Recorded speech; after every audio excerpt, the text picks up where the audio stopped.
Corona को लेकर बेपरवाह हुए लोग और जिन्हें परवाह भी है उनके लिए ये खबर और जानकारी बेहद महत्वपूर्ण है।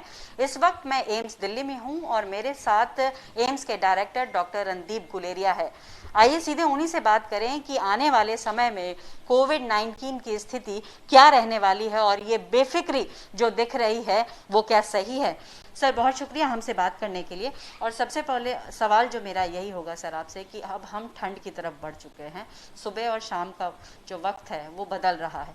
ऐसे में कोविड-19 की अगर हम स्थिति की बात करें तो वो कैसा रहने वाला है? तो अगर हम अभी देखें तो देश में कोविड-19 के केसेस जो हैं कुछ हद तक कम हो रहे हैं, लेकिन अगर हम इस ट्रेंड को आगे मेंटेन करना चाहते हैं तो ये हम सब के लिए एक रिस्पॉन्सिबल सिटीजन बनने की बात है। और सर्दियों में ये बात सही है कि कोविड के केसेस के इन्फेक्शन बढ़ने के चांसेस ज़्यादा हो जाते हैं, क्योंकि जैसे रेस्पिरेटरी वायरसेस की हम बात करें और कोविड भी एक रेस्पिरेटरी वायरस है, उनके केसेस सर्दियों में बढ़ते हैं। उसके दो कारण हैं। एक तो ठंड के मौसम में क्योंकि टेम्परेचर कम होता है, हवा में वायरस जो है वो ज़्यादा देर तक सर्वाइव कर सकता है और इसलिए इन्फेक्टिविटी बढ़ जाती है। दूसरा, सर्दी में हम घर के अंदर ज़्यादा रहते हैं, इंडोर ज़्यादा रहते हैं और इंडोर जो है इकट्ठे रहते हैं, क्राउडिंग ज़्यादा होती है और वायरस का फिर एक से दूसरे में स्प्रेड होने के चांसेस ज़्यादा हो जाते हैं, क्योंकि सर्दी के कारण क्रॉस वेंटिलेशन भी इतना नहीं होता जैसे गर्मियों में होता है। इसलिए इस मौसम में ज़्यादा सतर्क रहने की ज़रूरत है, चाहे फिजिकल डिस्टेंसिंग की बात करें, चाहे मास्क लगाने की बात करें या हाथ धोने की बात करें। तो सब लोगों को ये जो प्रिकॉशंस हैं ये ज़्यादा रखने चाहिए सर्दियों के मौसम में, क्योंकि इन्फेक्शन बढ़ने के चांसेस थोड़े ज़्यादा रहते हैं। जी सर, अभी एनसीडीसी की रिपोर्ट भी आई है कि उसमें ये कहा गया है कि दिल्ली में रोज़ाना 15,000 के केसेस भी आएंगे, क्योंकि एक तरफ हम ठंड में बढ़ रहे हैं, जैसा आपने कहा कि ठंड में चांसेस होते हैं केसेस बढ़ने के, और दूसरा पोल्यूशन लेवल भी बढ़ रहा है।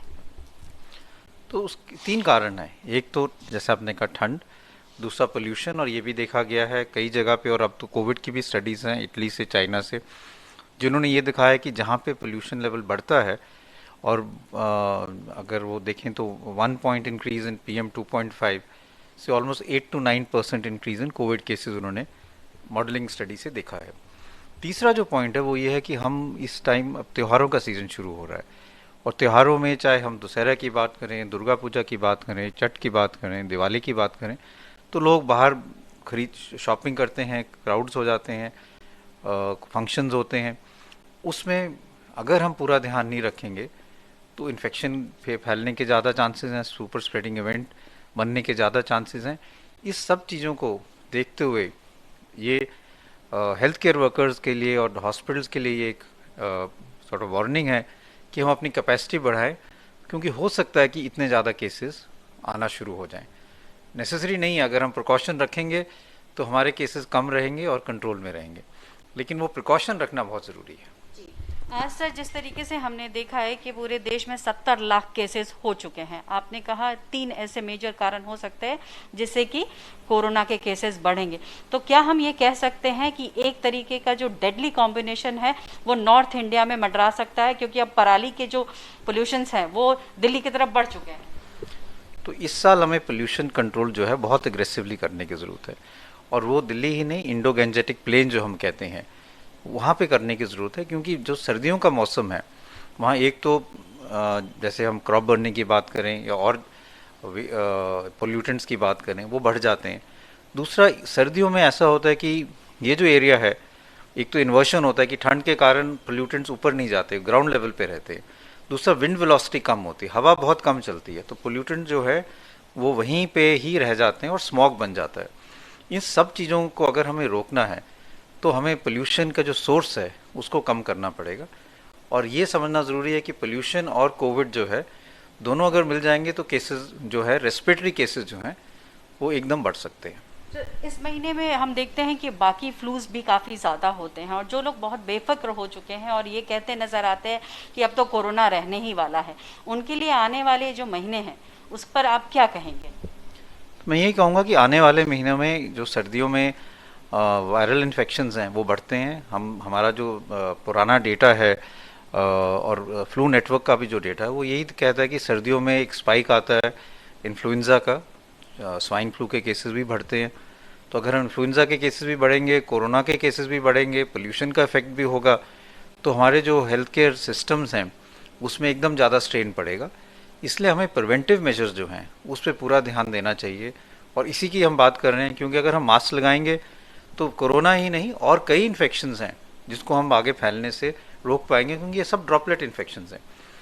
चाहे वो हम वायरल इन्फेक्शन की बात करें या बैक्टीरियल इन्फेक्शन की बात करें, मास्क लगाने से और डिस्टेंसिंग रखने से टीबी के केसेस भी कम होंगे। तो ये सारी चीज़ें जो हैं ये हमारे हेल्थ के लिए ज़रूरी हैं, और हमें ये आदत अडॉप्ट कर लेनी चाहिए, क्योंकि prevention is better than cure. जी सर, एक चीज़ मैं यहाँ और भी समझना चाहूँगी, और आम लोग भी आपको सुन रहे हैं, कि जब स्मॉग कंडीशन होता है, जब हवा बिल्कुल भी नहीं होती है और बिल्कुल सांस लेने में तकलीफ होती है, और हम कम्प्लीटली मास्क लगाकर पिछले कई महीनों से रखे हुए हैं और त्यौहार भी आ रहे हैं, ऐसे समय में एक तरफ कोरोना है, एक तरफ ये स्मॉग होगा, क्या क्या ऐसे प्रिकॉशंस हैं जिनको लेना चाहिए, चाहे वो आम आदमी हो, चाहे सरकार के लेवल पर भी क्या होना चाहिए? तो आम आदमी के लिए अगर पोल्यूशन लेवल ज़्यादा है और हम कोविड की भी बात कर रहे हैं, तो जो हम हम कहते हैं जो पिलर्स ऑफ प्रिवेंशन है वो तो हमें करने ही हैं, जो फिजिकल डिस्टेंसिंग, मास्क लगाना और हैंड वॉशिंग। इसके अलावा जिन लोगों को रेस्पिरेटरी प्रॉब्लम्स हैं, जो बुज़ुर्ग लोग हैं, जिनके फेफड़े कमज़ोर हैं, उनको अगर पोल्यूशन लेवल किसी एरिया में ज़्यादा है तो वहाँ जाना अवॉइड करें, स्पेशली सुबह और शाम को जब पोल्यूशन लेवल ज़्यादा होता है। दिन में जब धूप निकल जाए, गर्मी हो, तो पोल्यूटेंट्स ऊपर को आ जाते हैं, तब वो जाएं। और अपना जो हम आजकल तो हर जगह पे एयर क्वालिटी मॉनिटर्स हैं, आपको ऐप्स भी हैं, आप देख सकते हो। तो जहाँ पे अगर एयर क्वालिटी बहुत ख़राब है, ऐसे लोगों को जिनको चांसेस हैं कि उनके फेफड़े में प्रॉब्लम हो सकती है, वो उन एरियाज़ में जाना अवॉइड करें।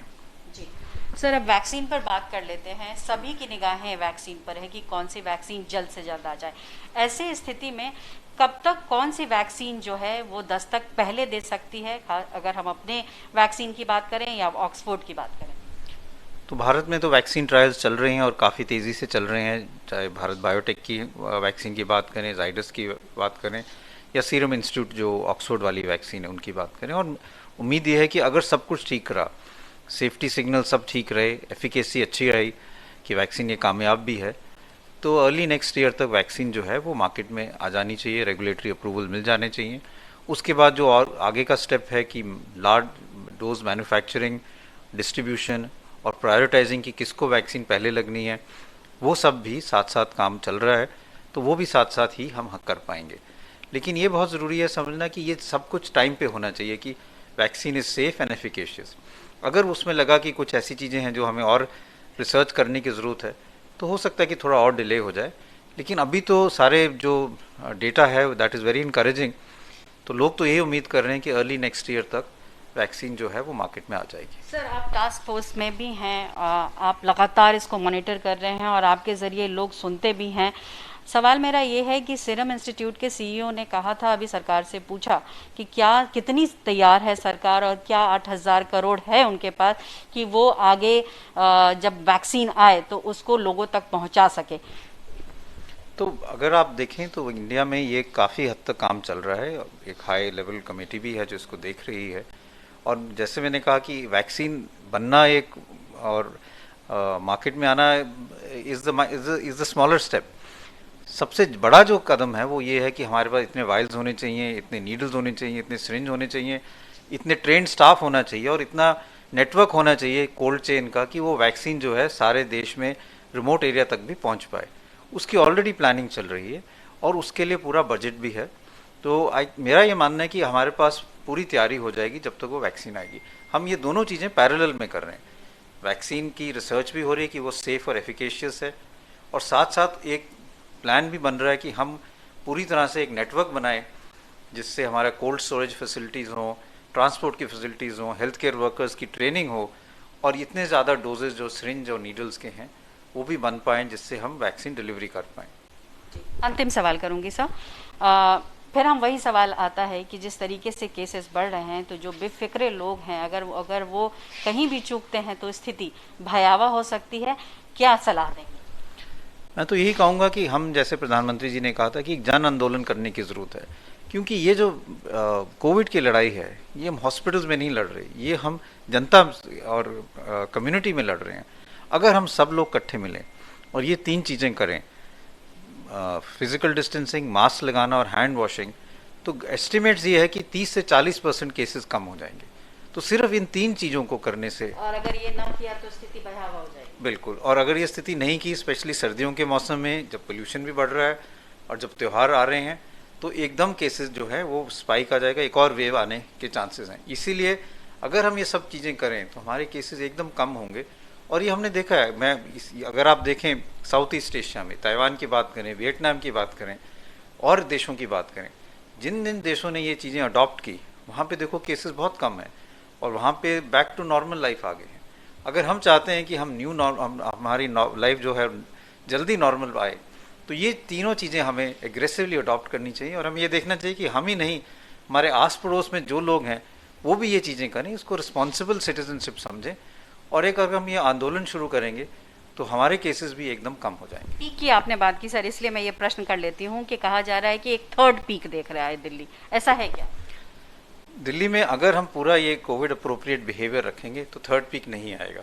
अगर नहीं रखेंगे तो क्योंकि त्यौहार आ रहे हैं, क्योंकि सर्दी का मौसम है और जैसे हमने कहा पोल्यूशन भी बढ़ेगा, तो फिर केसेस बढ़ने के चांसेस हैं। और अगर केसेस बढ़ेंगे तो जो हम डाउनवर्ड ट्रेंड अब देख रहे हैं वो फिर से बढ़ना शुरू हो जाएगा, तो एक टाइप के फिर से एक पीक आ जाएगी। मेरी ये उम्मीद है कि हम सब लोग इकट्ठे मिलके इस पीक को नहीं आने देंगे। बहुत शुक्रिया सर न्यूज़ 24 से बात करने के लिए। तो फिलहाल जब तक वैक्सीन ना आ जाए तब तक मेरा अपना सुरक्षा कवच यानी MASK मास्क को उतारे ना, यही आपका बचाव करेगा।